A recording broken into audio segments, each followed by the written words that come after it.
Habría que preguntarse si Bolivia es un país rehén de la forma de gubernamentalidad clientelar, forma de gubernamentalidad encargada de llevar adelante de manera expansiva e intensificada el modelo colonial extractivista del capitalismo dependiente. Modelo que se expresa no solamente en la extracción de los recursos naturales, mineros e hidrocarburíferos, sino también en la expansión de la frontera agrícola de una manera desmesurada, efectuando una destrucción masiva y demoledora de los ecosistemas.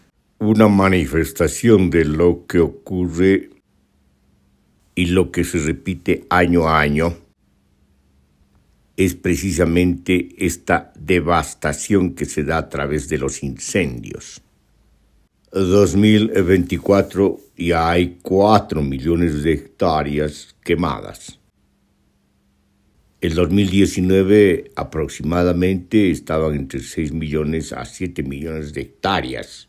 En el medio no han dejado de haber quemas. Y lo que se llama chaqueos, incendios o focos de calor. En realidad desde hace un buen tiempo,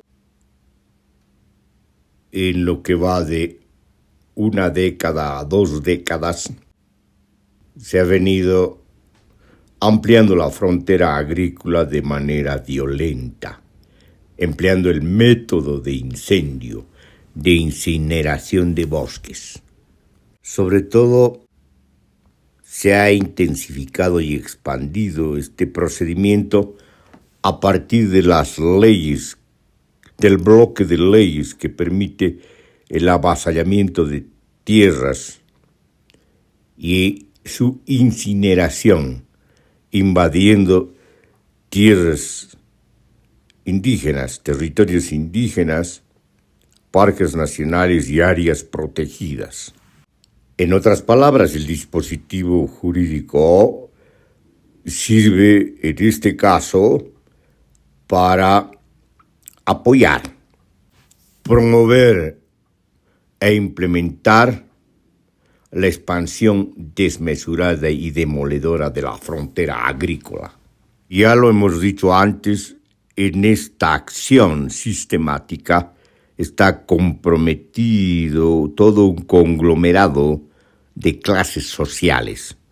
En primer lugar, del conglomerado burgués, la burguesía rentista que gobierna, la burguesía agroindustrial, sobre todo la que está vinculada a los transgénicos, y a la burguesía soyera, la burguesía ganadera, pero también la burguesía de la hoja de coca excedentaria y de la industrialización de la cocaína, que son los que precisamente se convierten en el referente, en el lugar de la acción de donde se desprenden estos desplazamientos pirómanos. Es decir, salen del Chapare, se hacen adjudicar tierras, forman comunidades fantasmas, solo un 15, quizás hasta un 20% máximo de las comunidades es real, lo demás son fantasmas. Estos destacamentos lo que hacen es precisamente arrasar la tierra y después hacer ingresar a esta tierra al tráfico de tierras, es decir, venden a ganaderos, a soyeros, a empresarios del transgénico. Entonces hay una alianza perversa, soterrada. Esto no se ha debido a la demanda de los agricultores, como alguien bien conocido lo ha dicho, para justificar por qué en su gestión presidencial se promulgaron estas leyes incendiarias. de ninguna manera. No son agricultores, son traficantes de tierras. Y que llegue a agricultores, los agricultores son los empresarios, los ganaderos, los olleros, que se encargan precisamente de comprar la tierra para hacerla productiva y que ingrese a ese fenómeno económico de generación de renta agraria, ganancia agrícola, agroindustrial, a costa de la vida,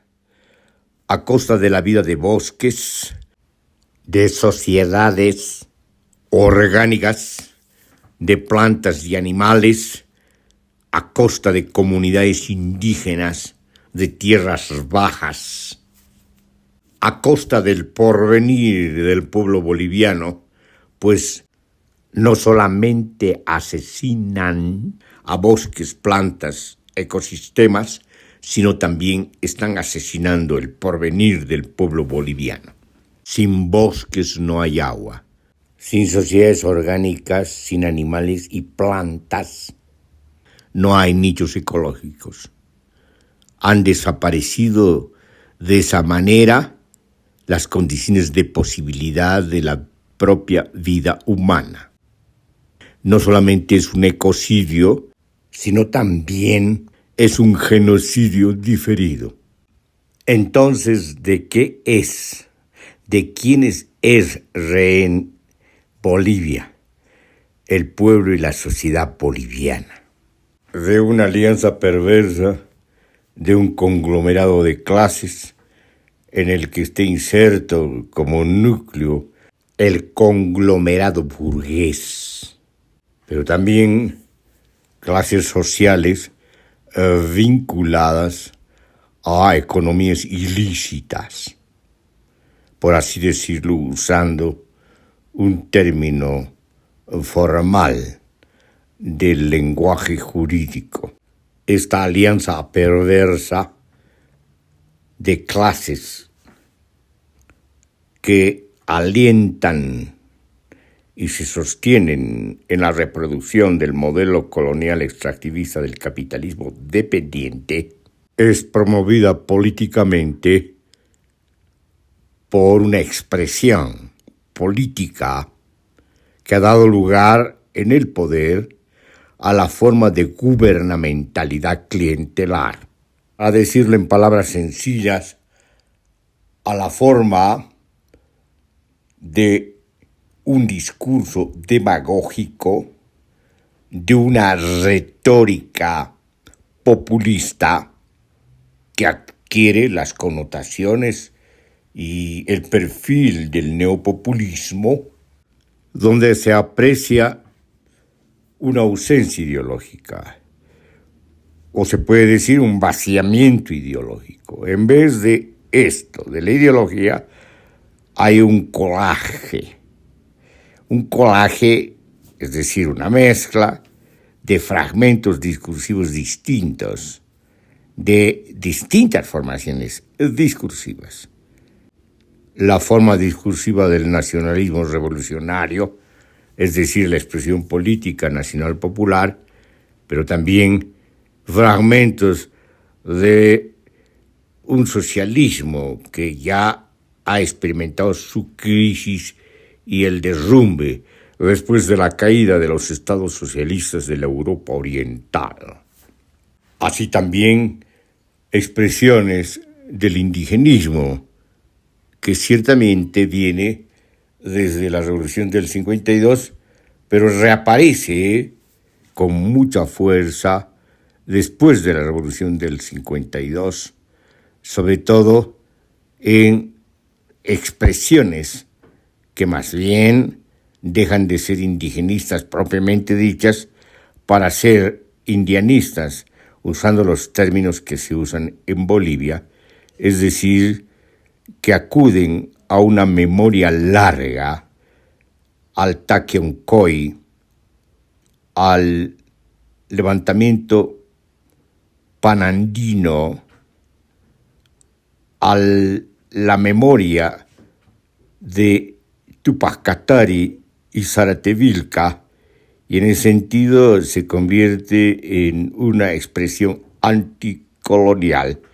Sin embargo, lo que hace la expresión política de la que estamos hablando, de esta retórica neopopulista, lo que hace es fragmentar todo esto y usar fragmentos descontextuados para legitimar no solamente a través de un discurso barroco, sino para legitimar sus propias aplicaciones políticas que tienen que ver, como hemos dicho, con el modelo colonial extractivista del capitalismo dependiente, con la demoledora ampliación de la frontera agrícola, que está ligada también a la expansión no solamente de la frontera agrícola, sino de la frontera minera, de la frontera hidrocarburífera, pero también de la frontera de esta economía política de la cocaína. En este conglomerado perverso, en esta alianza extractivista y de la ampliación desmesurada de la frontera agrícola, no están los pequeños productores, no están los campesinos, no están las economías campesinas, tampoco no están las comunidades indígenas de tierras bajas y de tierras altas. Es decir, aquellas comunidades que preservan la propiedad comunal de la tierra y preservan sus instituciones propias, como los aylus, no están. Y tampoco podemos decir está el pequeño y mediano productor del Oriente. Tampoco están la burguesía industrial propiamente dicha. Es decir, están al margen de esto, están dominados por una alianza, por un barroco burgués vinculado al capital financiero y a la especulación y al extractivismo. En consecuencia, esta alianza y el bloque de leyes incendiarias no se ha hecho en beneficio de los agricultores. Esa es una demagogia de gran calibre. Lo que se ha hecho es para beneficiar el modelo colonial extractivista del capitalismo dependiente y para enriquecer a la burguesía rentista y al conglomerado burgués comprometido en el despojamiento y disposición de territorios, de ecosistemas, de nichos ecológicos. Entonces Bolivia, el pueblo boliviano y la sociedad están de rehén de esta estructura de poder, de esta estructura económica al servicio de la dependencia, de esta expresión política, retórica, demagógica y clientelar que ha avanzado en formas exacerbadas de la corrupción galopante y de la corrupción institucional. La pregunta es ¿por qué es rehén? ¿Por qué se deja ser rehén? ¿Por qué no subvierte esta relación de subordinación? Porque también es rehén de sí mismo, de sus propios prejuicios, de su propia falta de voluntad, de su propia falta de potencia, de su renuncia a la potencia, de su apego a la convocatoria del mito, del Mesías político, también de las representaciones de la democracia formal, también de los prejuicios liberales y neoliberales. Todo esto implica que no hay memoria histórica, es decir, no hay memoria de la genealogía del poder en Bolivia, de la genealogía del Estado en Bolivia, que arranca precisamente de la colonia. No hay memoria y menos crítica y autocrítica de nuestras derrotas, de la derrota de la Guerra del Pacífico, de la derrota de la Guerra del Chaco. Es decir, no hay evaluación de nuestras propias frustraciones, pero también de nuestras traiciones. La Guerra Federal fue traicionada por un acuerdo, un pacto barroco, unitario entre liberales del norte y conservadores del sur. Ibáñez, el socialista Ibáñez, fue traicionado, su federalismo fue traicionado por las oligarquías que vinieron después.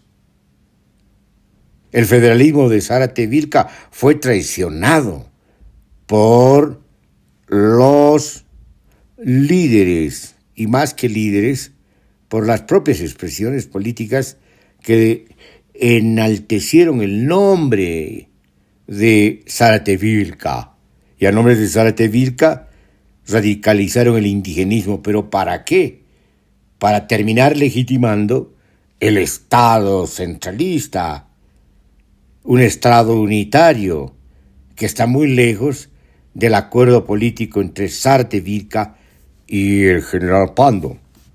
Entonces podemos decir, jugando con las palabras de manera irónica, el pueblo boliviano es rehén porque quiere serlo, porque no se rebela, porque no es subversivo, ha renunciado a sus propias tradiciones subversivas, que datan precisamente de largas resistencias, las resistencias anticoloniales, las resistencias proletarias que están vinculados a las resistencias del proletariado minero, que están vinculados a las resistencias a las dictaduras militares y que están vinculados recientemente a la movilización prolongada del 2000 al 2005, donde los protagonistas fueron movimientos sociales espontáneos que estaban ligados a la defensa del agua y de la vida, que estaban ligados a la memoria catarista, que estaban ligados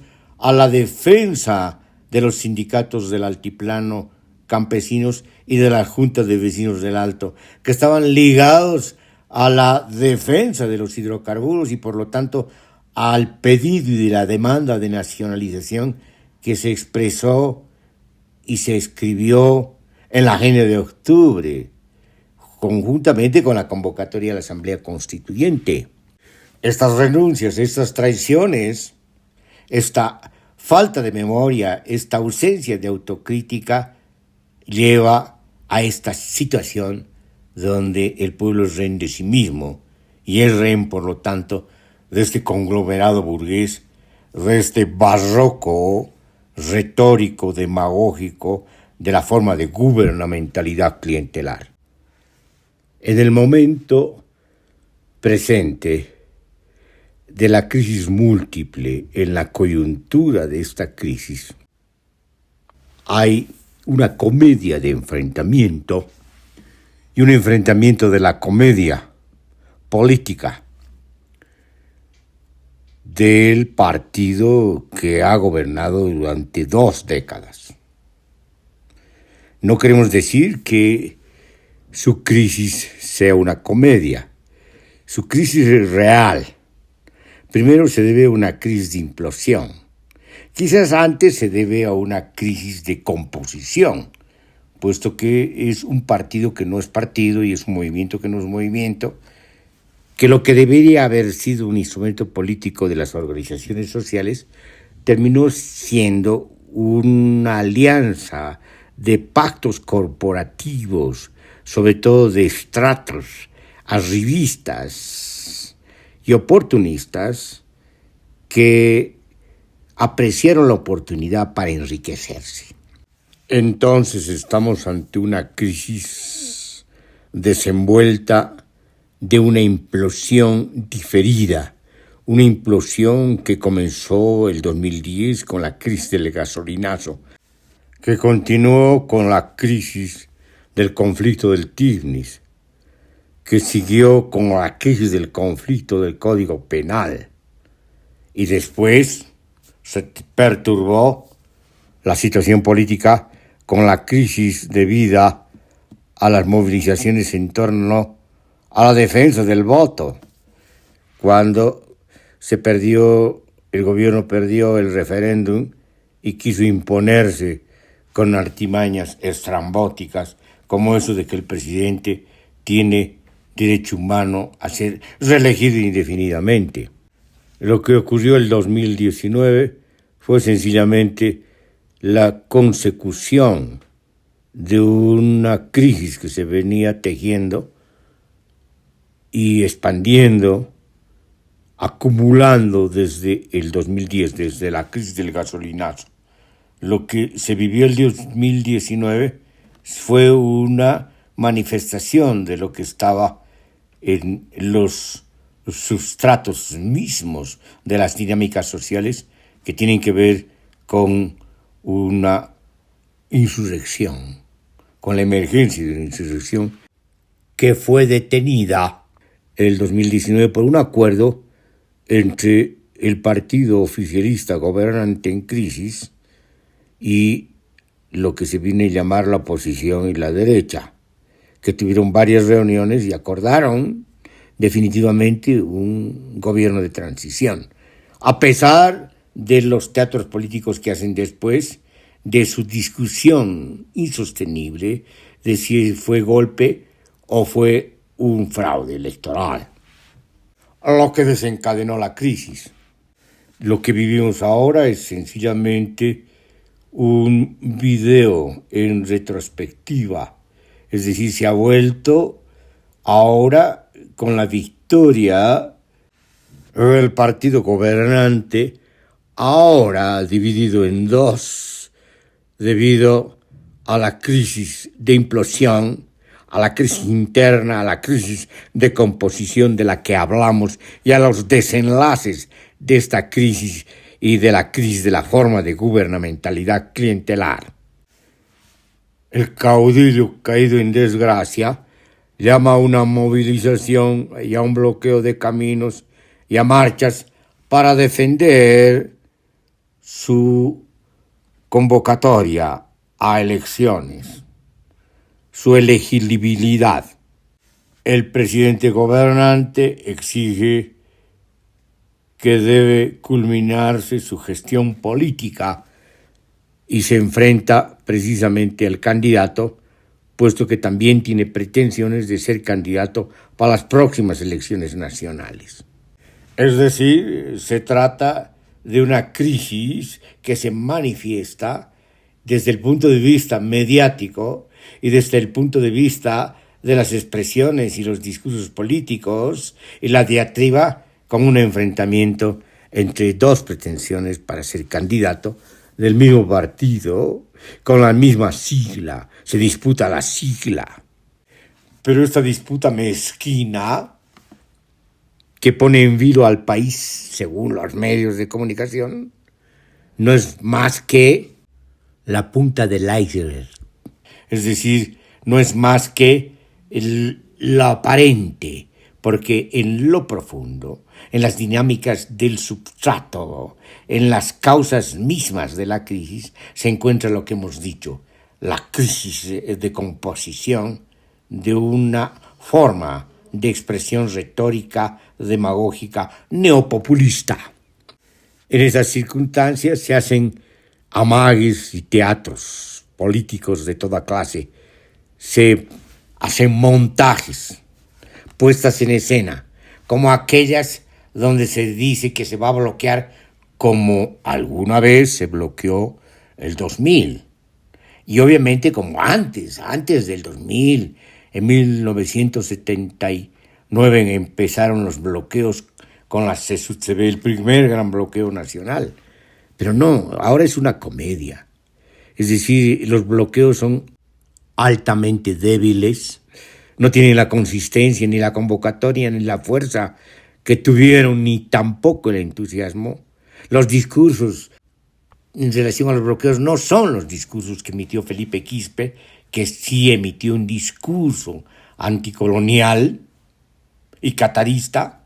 No, esto es un teatro político, son discursos disminuidos, son argumentaciones altamente mezquinas que están mostrando su estrechez política, el alcance inmediato para habilitar a un candidato caído en desgracia, al caudillo caído en desgracia, al que se creía ángel, que ahora es un ángel desalado, caído a la tierra.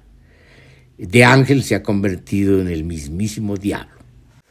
para jugar con expresiones y metáforas literarias. Hasta han presentado un video donde aparecen unos cuantos muchachos agarrados de armas obsoletas y haciendo amagues de maniobra militar. Es muy pobre para hacer una maniobra militar, es más una puesta en escena y se nota que no tienen la menor idea de lo que es una batalla, de lo que es la guerra, y ni están preparados para ninguna batalla, ninguna guerra militar y armada.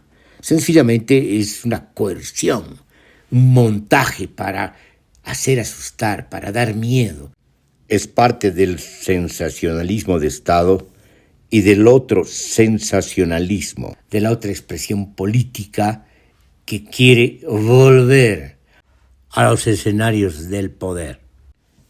No se trata de una movilización contra los incendios, en defensa de la vida.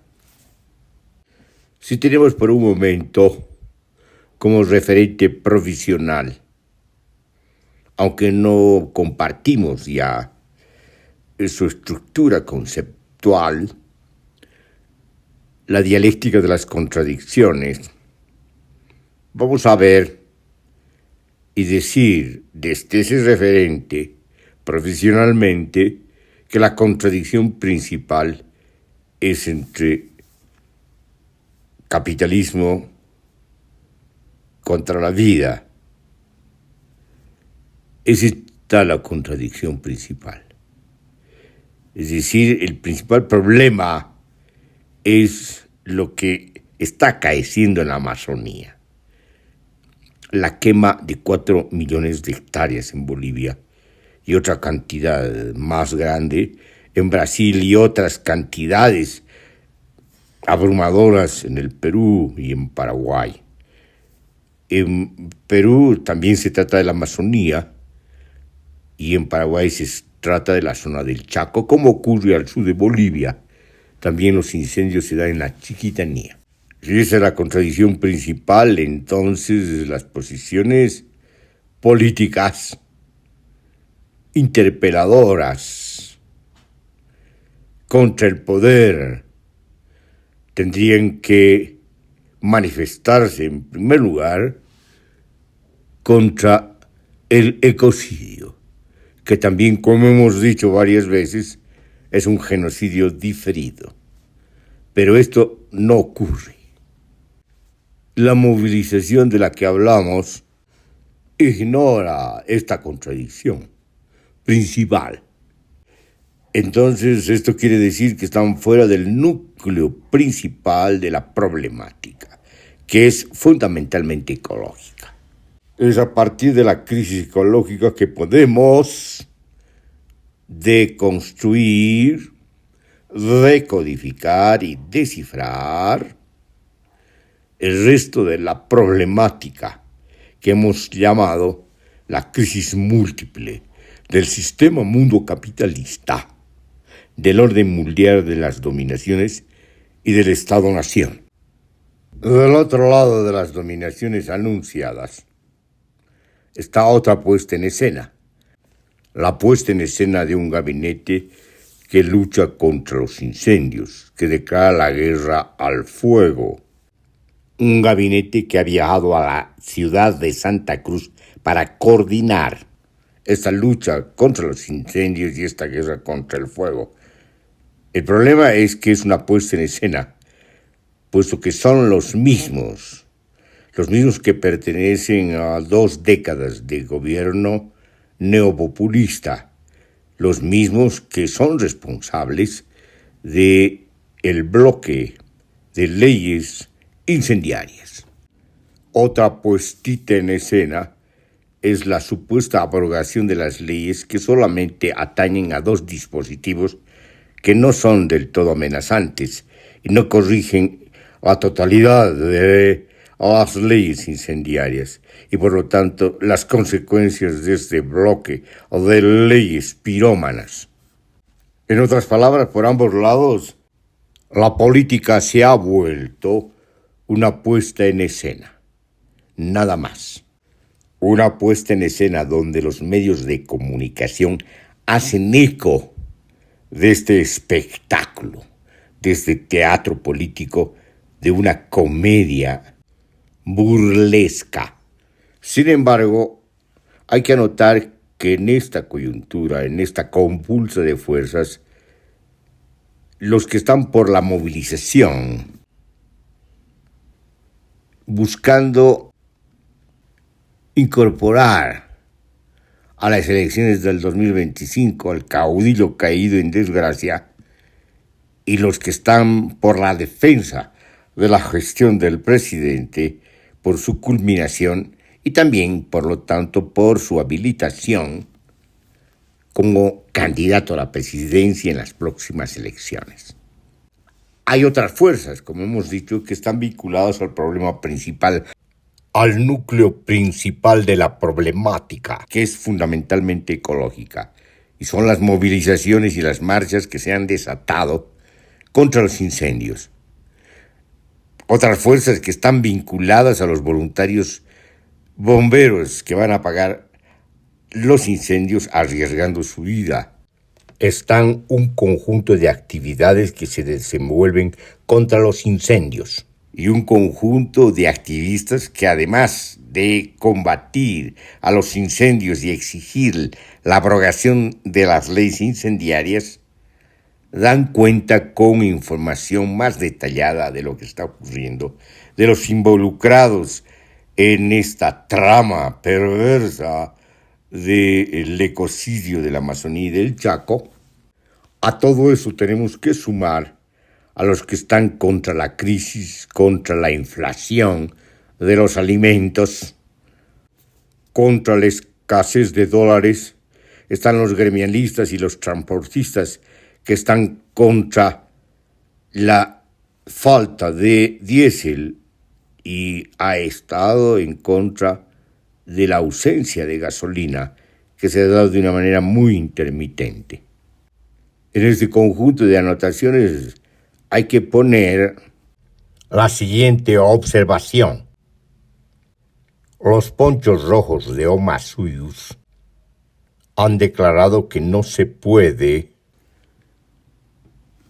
confundírseles con los que se movilizan en favor de Evo Morales Ayma, que ellos están en contra de Evo Morales Ayma y de Luis Arce Catacora. Y por lo tanto, su movimiento está vinculado a la actual crisis inmediata económica. Y en ese sentido, tiene que ser interpretada su exigencia de renuncia a la presidencia de Luis Arce Catacora. Lo que no podemos comprobar por el momento si esto es así, si no es parte de una retórica para confundir o encamuflarse, o más bien, si es así, es parte de lo que ocurría antes en Omasuyus. De los 37 cantones que tienen que ver con las subcentrales, 27 cantones pertenecían a la influencia catadista, a la influencia que irradiaba Felipe Quispe. Solo 10 pertenecían al MAS. Y esto se vio muy claramente en el conflicto contra el alcalde de Achacachi, al que el gobierno defendió, y Achacachi y parte de Omasuyus estuvo en contra precisamente de este alcalde, de su corrupción demostrada y sus malas gestiones.